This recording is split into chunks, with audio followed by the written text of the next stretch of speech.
Iran మీద దాడి కోసం ఉపయోగించిన అత్యాధునిక యుద్ధ విమానాలు, ఆయుధాలు అగ్రరాజ్య సత్తాను మరోసారి ప్రపంచానికి చాటాయి.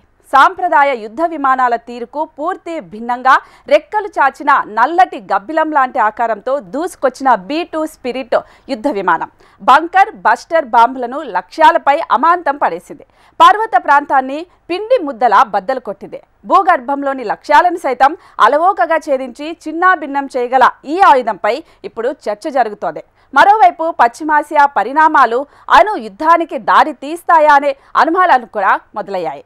ఇరాన్లో అణు కేంద్రాల మీద దాడుల కోసం ఇజ్రాయెల్ ఎంతో ఆశగా ఎదురుచూసిన బంకర్ బస్టర్ బాంబులను అమెరికా మోసుకొచ్చి లక్ష్యాలపై అమాంతం పడేసింది. పర్వత ప్రాంతాన్ని పిండి ముద్దలా బద్దలు కొట్టింది.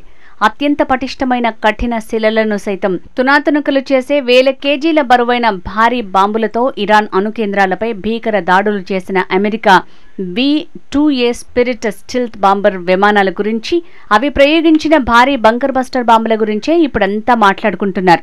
భూతలం మీది లక్ష్యాలను తునాతునకలు చేసే బాంబులను ప్రయోగించడం సర్వసాధారణం. కానీ ఇలా భూగర్భంలోని లక్ష్యాలను సైతం అలవోకగా ఛేదించి చిన్నాభిన్నం చేయగల శక్తివంతమైన పేలుడు ఆయుధాన్ని అమెరికా ఇటీవలి కాలంలో ఎప్పుడూ ప్రయోగించలేదు. మిత్రదేశానికి సాయంగా ఇరాన్ యుద్ధంలో అడుగుపెట్టిన తొలి రోజే భారీ బాంబులతో యుద్ధాన్ని అమెరికా కొత్త మలుపు తిప్పింది.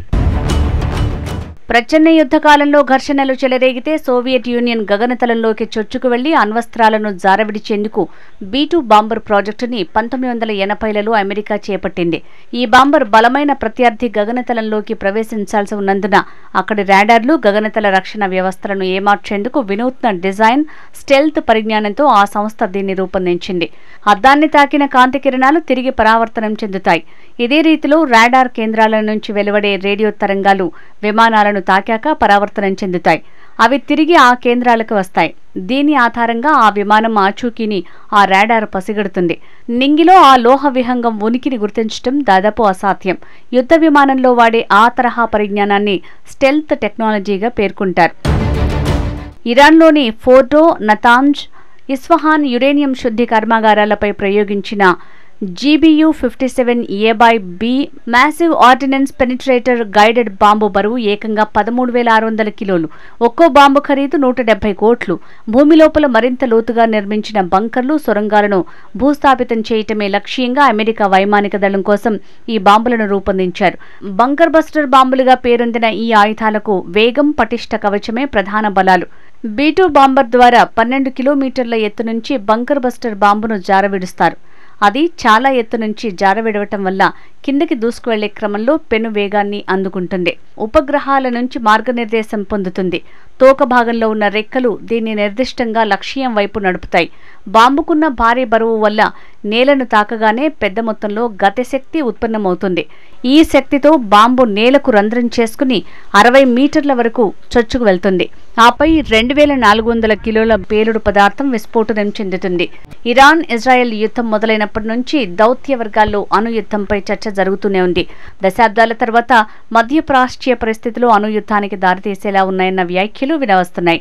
తమ అణుస్థావరాలపై అమెరికా దాడి యుద్ధం ప్రకటించటమే అని ఇరాన్ చెప్పడమే కాకుండా అణ్వాయుధాలకు సంబంధించిన అణ్వస్త్ర వ్యాప్తి నిరోధక చట్టం నుంచి వైదొలిగే ఆలోచన కూడా చేస్తోంది. 1970 నుంచి అమల్లో ఉన్న ఈ అణ్వస్త్ర వ్యాప్తి నిరోధక చట్టం నుంచి వైదొలగడం అంటే ఇరాన్ తనకు నచ్చినట్టుగా అణు ఇంధనాన్ని శుద్ధి చేసుకోగలదు, అణ్వస్త్రాలు తయారు చేసుకోగలదు. ఇంటర్నేషనల్ అటామిక్ ఎనర్జీ ఏజెన్సీ వంటి ఐరాసా సంస్థల పర్యవేక్షణను అనుమతించదన్నమాట. ఒక్క ముక్కలో చెప్పాలంటే ఇరాన్ మరింత వేగంగా అణ్వాయుధాలను తయారు చేసుకునే అవకాశం ఏర్పడుతుంది. ప్రస్తుత యుద్ధ వాతావరణంలో ఏ దేశం ఎటువైపున ఉన్నదన్నది కూడా అణుదాడులు జరిగే అవకాశాలను నిర్ణయిస్తుంది. ఇరాన్పై అమెరికా దాడులను రష్యా, చైనా తీవ్రంగా ఖండించాయి. అయితే ప్రస్తుతానికి ఈ రెండు దేశాలు ఇరాన్కు నేరుగా మిలిటరీ సాయం చేసే పరిస్థితి లేదు.